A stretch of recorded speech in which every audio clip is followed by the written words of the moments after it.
democracy is not a sprint race. It's a marathon. It's a journey. The fact that as a nation, Nigeria as a nation since 1999, since the emergence of the Fourth Republic, has remained very consistent, in deepening democratic values, conducting election and getting better at every election, even when clearly the world didn't even give us a chance. If you recall, there are many agitating moments. First was even the first 4 years of President Olusegun Obasanjo and the election, the second tenure. Many people didn't give it a chance, And then the first transition of civilian to civilian democracy, which was, I think, in 2007, when President Olusegun Obasanjo handed over again another democratic election to elect President Yar'Adua. It was a very agitating moment. But we also recall that when President Yar'Adua took ill and died in office, I think in 2010, it was also another very, very agitating moment in the history of our country. We survived it. President Goodluck Jonathan, who was the vice president, emerged, and another cycle of election in 2011. President Jonathan won election. 2015, of course, if you recall, it was an election that coincided with prediction, if you like, which many Nigerians, it wasn't even a prediction, it was a scenario that many developed countries do.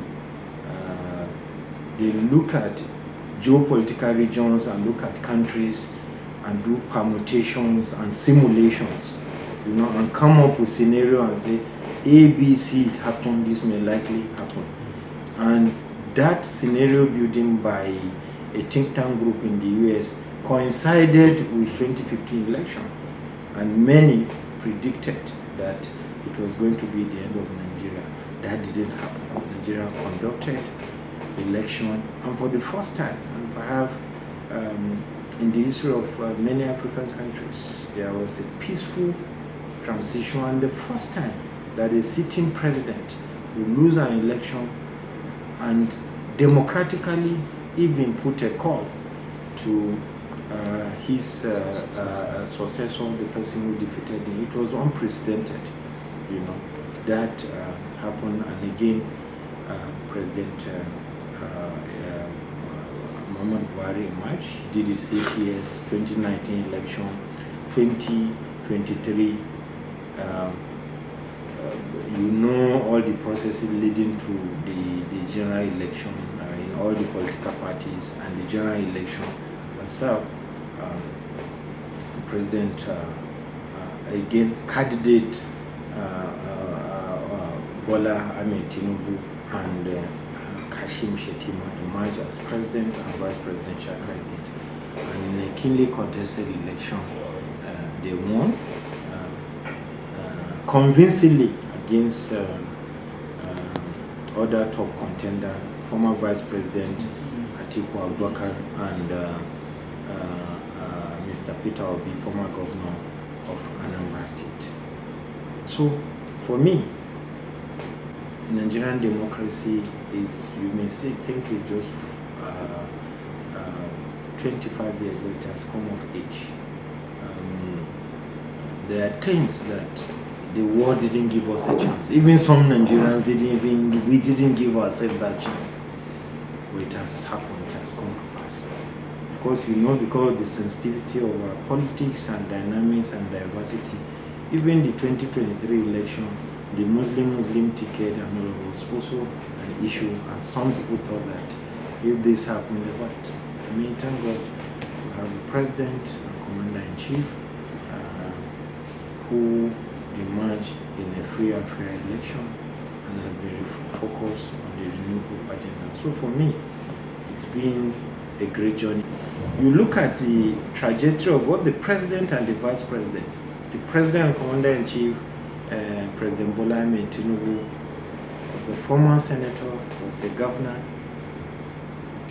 a leader of party, and president. So you can safely say that he's somebody who is well experienced in Nigerian politics, both at the subnational level, but at the national level, both at the executive level and now at the legislative level and now at the executive level. Ditto the Vice President, Kashim Shettima, who was governor of Borno, and then senator and now president. And I mean, the record is there for both the president and the vice president. The history of Lagos, modern Lagos, is impossible without President Bola Ahmed Tinubu. He was the one who set levels on the path of growth and been consistent, not both in terms of the politics, but also in mentoring and ensuring that there is a trajectory, there is a development, in terms of the baton, the race, somebody leading to us. So in Lagos, every other person who becomes something has always been part of the Lagos politics since 1999 or even before, and that also translating to the national stage now. Ditto the vice president in Borno State. So, I mean, we are lucky as a country to have a president and commander-in-chief and vice president who know what is required, what it takes to lead a diverse nation like Nigeria. And you can see clearly in his approach to leadership. First, a modern leader leading a complex nation like Nigeria must be courageous in taking decisions, and he's been from the day one. He wants to take decision on fuel subsidy. He didn't wait 1 minute. He didn't wait to get into the villa. He knew from day one he wanted to take this decision. And when people talk about it, I said, tell me any presidential candidate who didn't talk about removing fuel subsidy. They didn't say when they will do it. They didn't say perhaps it will be at their inauguration, but they all said that. Presidential candidate Peter Obi did say that in his campaign. Former Vice President Atiku did say the same thing. So it was very, very clear that whoever would have gotten that would have taken this decision. But perhaps none would have been as courageous, as determined as President Bola Ahmed to say, day one at the inauguration, I'm removing subsidy and not going back, and saying that yes, there will be challenges and then something is being done. What is also very unique about his style of leadership is that it's very difficult to find leaders who own up that there are challenges.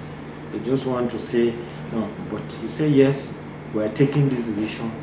There will be occasional challenges, but he's very determined and is very sure that solutions are going to work towards finding lasting solution to it. So, I mean, we should congratulate ourselves as a nation, especially now in what is happening to the renaissance and the challenge to democracy on the continent of Africa, particularly the sub-region. In the last 5 years, there have been resurgence of military intervention on the West African sub-region, Mali, Niger, Burkina Faso, and Guinea, and all over. I think Equatorial Guinea and several other countries like that. So Nigeria has always continued to play a leading role, and I'm glad that Nigeria remain playing that role in deepening its own democracy and remaining as an example to other parts of other countries, on the African country and around.